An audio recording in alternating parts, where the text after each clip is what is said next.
So in my presentation today, I will present the ontology that we are developing at Bioversity International. Thank you. And so those ontology have been developed in two main projects, so the crop ontology and the agronomy project, and I will present those two projects. So first, a little of introduction about Bioversity. So Bioversity is one of the 15 CGIS centers, and so the CG addresses agricultural research for development and reaches millions of poor resource farmers through the different centers all over the world. And so historically, the CG has been a huge, and the different centers have been a huge producer of agricultural data, and those data are stored in databases that are distributed or in any type of repository. And more data are likely to come with the new technologies, such as high-throughput phenotyping or genotyping. But for the rest of my presentation, I will focus only on the traits data. So traits are just plant characteristics that are used to select or characterize a variety, new or not new variety. And even if a huge amount of data is available, I mean, we cannot easily reuse those data. First, because they have been poorly defined, so this is the first problem, but also, as Matthew said, we are not using the same language to characterize and define those data. So there was really a need that was expressed in the community and in the different centers to have a workflow that will go from the data capture in the field to the storage in the database and to the search or the discovery of the data on the web. And so since 2008, Bioversity International, in collaboration with partners, is developing such a workflow with the crop ontology project. And so the ontologies that we develop in the context of this project are used to ease the field capture of the data through the feedbook, but also are used in the database to store the data and are used when the user wants to find the data on the web. So how do we build our ontologies? So the central point for building our ontologies is really the community of practice that we have. So the different people will discuss the traits and their definition, and then we'll list them in what we call or build that we call the trait dictionary template. So this is just an Excel template, and from this template we'll build the ontologies, and the ontologies are published on the are published on the web, on our website. So once they are published, anyone can go and find them, download them, and reuse them. But the ontologies are also loaded in the breeding or agronomy databases and used to design the different field books here, and so that we use the capture of the data in the field, and that will also facilitate the analysis, since all the data can be used together in a way that is, they can be used together. So, but what we have, so in terms of what we have exactly in the crop ontology, it's just not an ontology of traits, plant traits.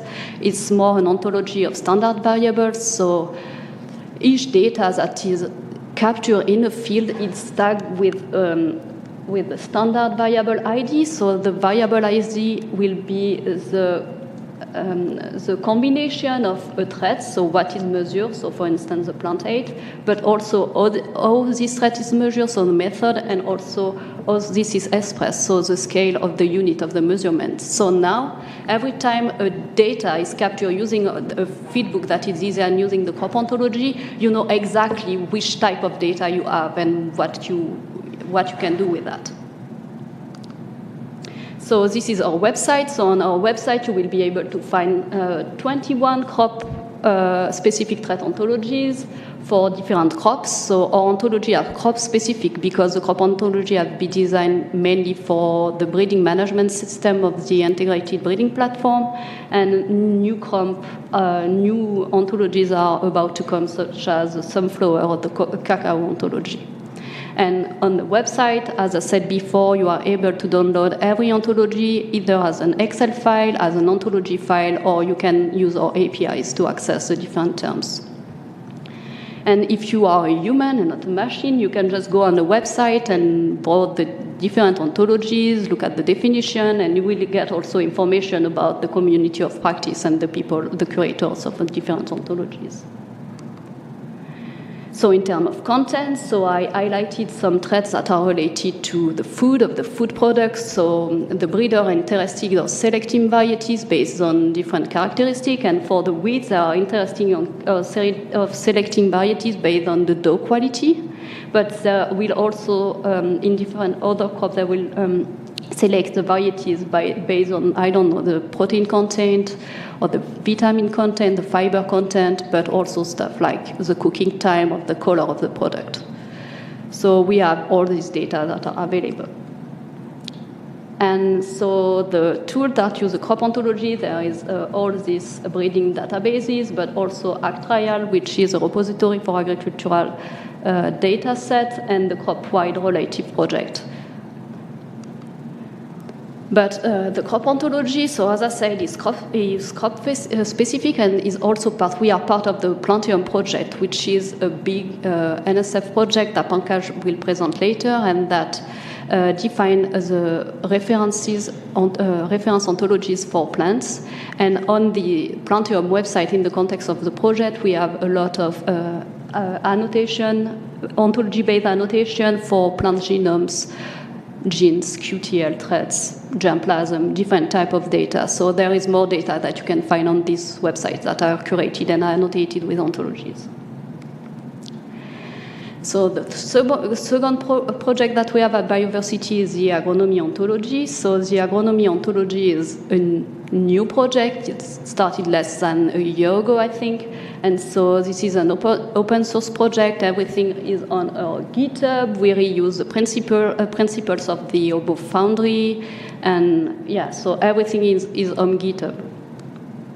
And so why do we need an agronomy ontology to go beyond the crop, what we have at the crop ontology is because most of the time an agronomic project will be multi-site, and we need to be sure to know exactly which data are measured and how the data have been measured in the different sites. So we really need to know exactly what is measured. So the first module, let's say, of the agronomy ontology will focus on defining the variables that can be measured during an agronomic trial. So they can be measured variable about the environment, but that can be also measured of the crop characteristics.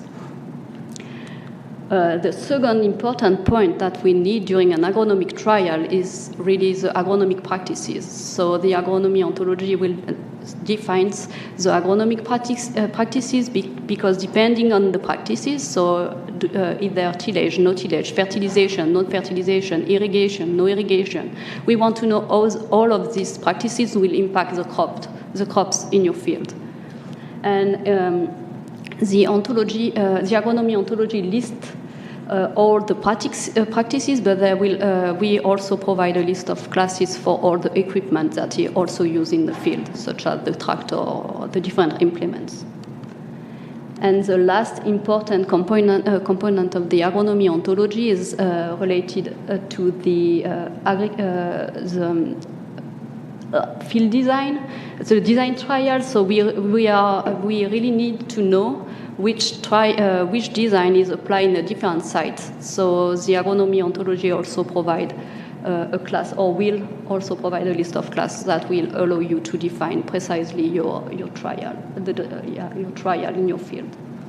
And so the first release of the agronomy ontology will be probably sometime by the end of the year, and the field book, because we also want to have a field book for this, so the people can directly go on the field and do their measurements. So that will be, and the database that will be a repository will be probably available next year, early next year.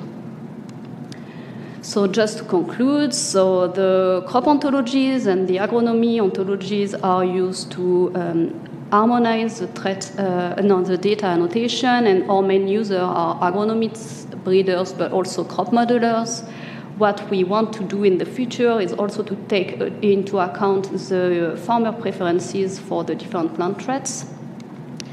And the last point that I wanted to highlight is we really know also to find a way to take into account the cultural aspect, because even if you have the best variety with the best yield, with the best content in protein or vitamin A, if your corn is yellow and the people that eat or the farmers used to have a white corn, usually they won't accept the new variety.